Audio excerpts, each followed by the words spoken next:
Welcome to the CareClinic Pod. I'm Emma, and this is Jones. Ever feel like, your emotions are just calling all the shots, like you're on a roller coaster, but you never actually bought a ticket? Yeah, you're just along for the ride. Exactly.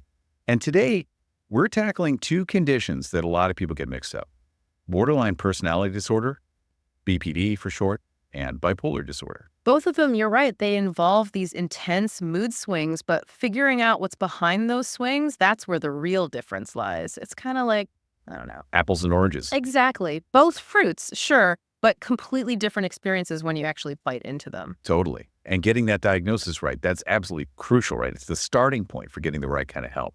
So BPD, one of the biggest myths out there is that it's just bipolar, but way more intense. Yeah, and that's just not doing BPD justice, It's a whole other ball game.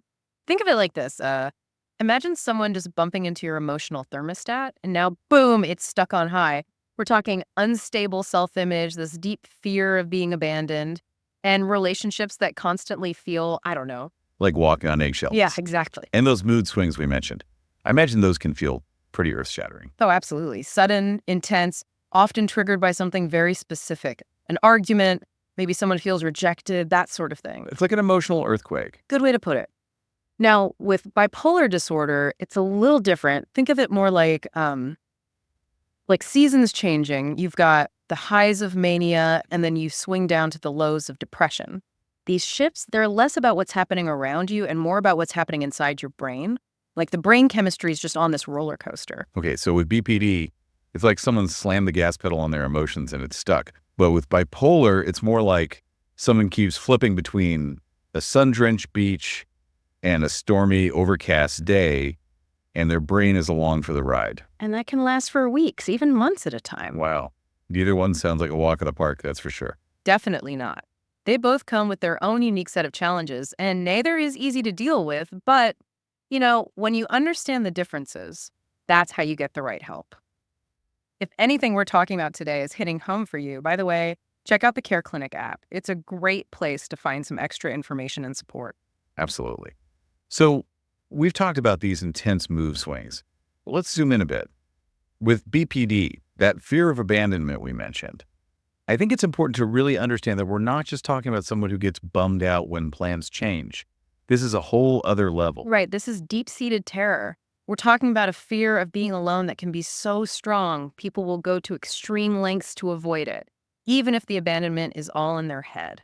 And because their sense of self can be so fragile, it's like they kind of latch on to others almost desperately. They need that reassurance because any little misstep, any sign of disagreement, it can feel like this is it, they're going to leave. So it's this push and pull, right? This deep need to hold on, but also this constant fear that no matter what you do, you'll be left behind. It's exhausting.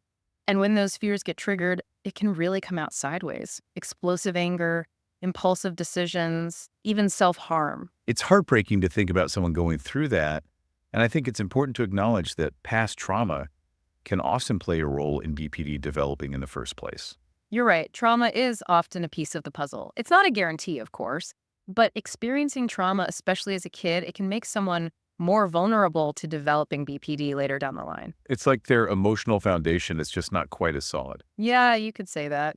And it can make those everyday emotional bumps in the road feel a lot more like major collisions, Absolutely. But it's really important to stress that BPD is not a life sentence. Couldn't agree more. With the right kind of support, people can and do heal. They build healthier relationships with themselves and with others. It takes work, but it's possible. That's so important for anyone listening who might be struggling to hear. Okay, so let's switch gears back to bipolar disorder for a bit. We've talked about the mood swings being a major hallmark of this condition, but what else might someone with bipolar experience?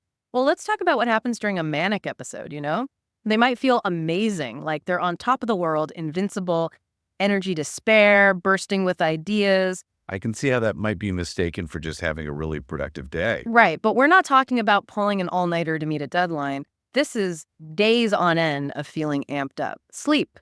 Who needs it? But of course, too much of a good thing. Exactly. Because their judgment can get a little, shall we say, wonky during those manic highs. They might do things they normally wouldn't even consider. Impulsive decisions, spending sprees, risky behaviors, you name it. It's like their common sense goes on vacation. Pretty much. And then, just like that, the flip side hits. the depressive episode. Yeah, it can feel like someone just flipped a switch. All that energy, that drive, it's gone. Instead, there's just this overwhelming sadness, fatigue, hopelessness really settles in. So it's like going from 100 to 0 in a matter of Seconds, yeah. And we're talking simple, everyday things suddenly feel impossible. Getting out of bed, making breakfast, forget about it. They might withdraw from everyone, friends, family, hobbies they used to love, not interested. Sleep goes out of whack, appetite changes. their whole world just shifts. In a way, it does. And the thing is, these mood swings, they can last for weeks, sometimes even months at a time. Maintaining any kind of stability, any routine, it's incredibly difficult. So we've got these two conditions, BPD and bipolar disorder, and they both can involve some pretty intense mood swings. Mhm. How do you even begin to tease them apart, especially if someone's experiencing symptoms that could fall under either umbrella? That's the million-dollar question, and it's a really crucial one. You're right, sometimes the symptoms can look very similar on the surface. Accurate diagnosis is so important. And that's why that initial conversation with the professional is so crucial. Absolutely. It takes a skilled clinician, someone who's really going to listen to the person's experiences, take their history into account, and look at the big picture, all the symptoms, everything that's going on. It's like putting together a puzzle, isn't it? Trying to figure out which piece goes where to get the full picture. Perfect analogy. And sometimes it's not even one or the other. You can have both. Wait, really?